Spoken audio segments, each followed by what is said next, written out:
Dubliners. By James Joyce. Eveline. She sat at the window watching the evening invade the avenue. Her head was leaned against the window curtains and in her nostrils was the odor of dusty cretonne. She was tired. Few people passed. The man out of the last house passed on his way home. She heard his footsteps clacking along the concrete pavement and afterwards crunching on the cinder path before the new red houses. One time there used to be a field there in which they used to play every evening with other people's children. Then a man from Belfast bought the field and built houses in it, not like their little brown houses but bright brick houses with shining roofs. The children of the avenue used to play together in that field, the Devine, the Waters, the Dunns, little Keogh the cripple, she and her brothers and sisters. Ernest, however, never played, he was too grown up. Her father used often to hunt them in out of the field with his blackthorn stick, but usually little Keogh used to keep _nix and call out when he saw her father coming. Still they seemed to have been rather happy then. Her father was not so bad then, and besides, her mother was alive. That was a long time ago. She and her brothers and sisters were all grown up. Her mother was dead. Tizzie Dunn was dead, too, and the Waters had gone back to England. Everything changes. Now she was going to go away like the others, to leave her home. Home. She looked round the room, reviewing all its familiar objects which she had dusted once a week for so many years, wondering where on earth all the dust came from. Perhaps she would never see again those familiar objects from which she had never dreamed of being divided.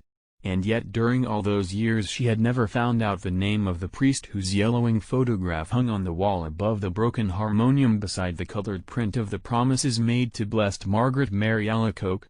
He had been a school friend of her father. Whenever he showed the photograph to a visitor her father used to pass it with a casual word. He is in Melbourne now. She had consented to go away, to leave her home. Was that wise? She tried to weigh each side of the question.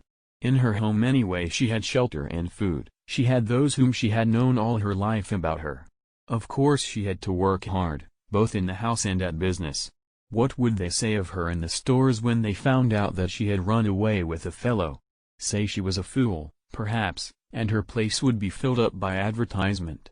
Miss Gavin would be glad. She had always had an edge on her, especially whenever there were people listening. "Miss Hill, don't you see these ladies are waiting?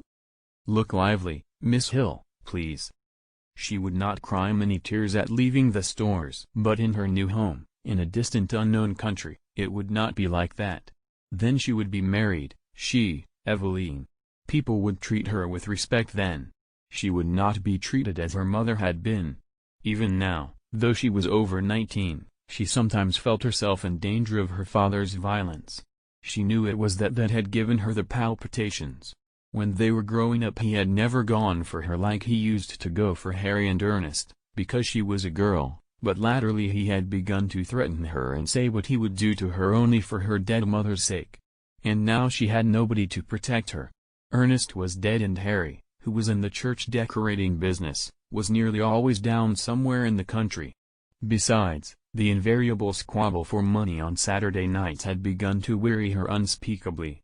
She always gave her entire wages, 7 shillings, and Harry always sent up what he could, but the trouble was to get any money from her father. He said she used to squander the money, that she had no head, that he wasn't going to give her his hard-earned money to throw about the streets, and much more, for he was usually fairly bad of a Saturday night. In the end he would give her the money and ask her had she any intention of buying Sunday's dinner. Then she had to rush out as quickly as she could and do her marketing, holding her black leather purse tightly in her hand as she elbowed her way through the crowds and returning home late under her load of provisions. She had hard work to keep the house together and to see that the 2 young children who had been left to her charge went to school regularly and got their meals regularly.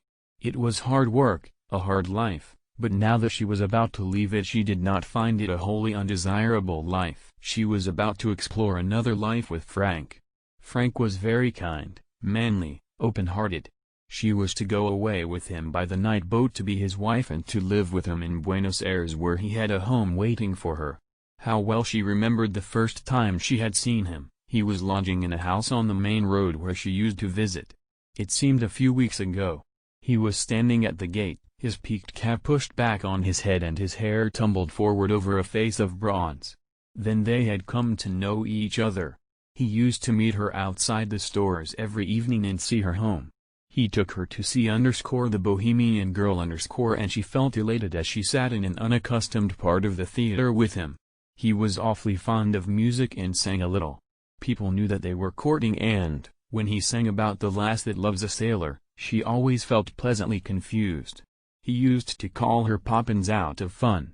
First of all it had been an excitement for her to have a fellow and then she had begun to like him. He had tales of distant countries. He had started as a deck boy at £1 a month on a ship of the Allen Line going out to Canada. He told her the names of the ships he had been on and the names of the different services. He had sailed through the Straits of Magellan and he told her stories of the terrible Patagonians. He had fallen on his feet in Buenos Aires, he said, and had come over to the old country just for a holiday. Of course, her father had found out the affair and had forbidden her to have anything to say to him. "I know these sailor chaps," he said. One day he had quarreled with Frank and after that she had to meet her lover secretly. The evening deepened in the avenue. The white of 2 letters in her lap grew indistinct. One was to Harry, the other was to her father. Ernest had been her favorite but she liked Harry too. Her father was becoming old lately, she noticed. He would miss her. Sometimes he could be very nice. Not long before, when she had been laid up for a day, he had read her out a ghost story and made toast for her at the fire. Another day, when their mother was alive, they had all gone for a picnic to the Hill of Howth. She remembered her father putting on her mother's bonnet to make the children laugh. Her time was running out but she continued to sit by the window, leaning her head against the window curtain, inhaling the odor of dusty cretonne. Down far in the avenue she could hear a street organ playing. She knew the air. Strange that it should come that very night to remind her of the promise to her mother, her promise to keep the home together as long as she could. She remembered the last night of her mother's illness. She was again in the close dark room at the other side of the hall and outside she heard a melancholy air of Italy. The organ player had been ordered to go away and given sixpence.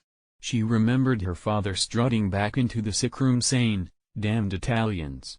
Coming over here." As she mused the pitiful vision of her mother's life laid its spell on the very quick of her being, that life of commonplace sacrifices closing and final craziness. She trembled as she heard again her mother's voice saying constantly with foolish insistence, "Dare avancer on! Dare avancer on!" She stood up in a sudden impulse of terror. Escape! She must escape. Frank would save her. He would give her life, perhaps love, too. But she wanted to live. Why should she be unhappy? She had a right to happiness. Frank would take her in his arms, fold her in his arms. He would save her. She stood among the swaying crowd in the station at the north wall. He held her hand and she knew that he was speaking to her, saying something about the passage over and over again. The station was full of soldiers with brown baggages. Through the wide doors of the sheds she caught a glimpse of the black mass of the boat, lying in beside the quay wall, with illumined portholes. She answered nothing. She felt her cheek pale and cold and, out of a maze of distress, she prayed to God to direct her, to show her what was her duty. The boat blew a long mournful whistle into the mist. If she went, tomorrow she would be on the sea with Frank, steaming towards Buenos Aires. Their passage had been booked. Could she still draw back after all he had done for her? Her distress awoke a nausea in her body and she kept moving her lips in silent fervent prayer. A bell clanged upon her heart. She felt him seize her hand. "Come." All the seas of the world tumbled about her heart. He was drawing her into them. He would drown her. She gripped with both hands at the iron railing. "Come." No. No. No. It was impossible. Her hands clutched the iron in frenzy. Amid the seas she sent a cry of anguish. "Eveline! Evie!" He rushed beyond the barrier and called to her to follow. He was shouted at to go on but he still called to her. She set her white face to him, passive, like a helpless animal. Her eyes gave him no sign of love or farewell or recognition. The end.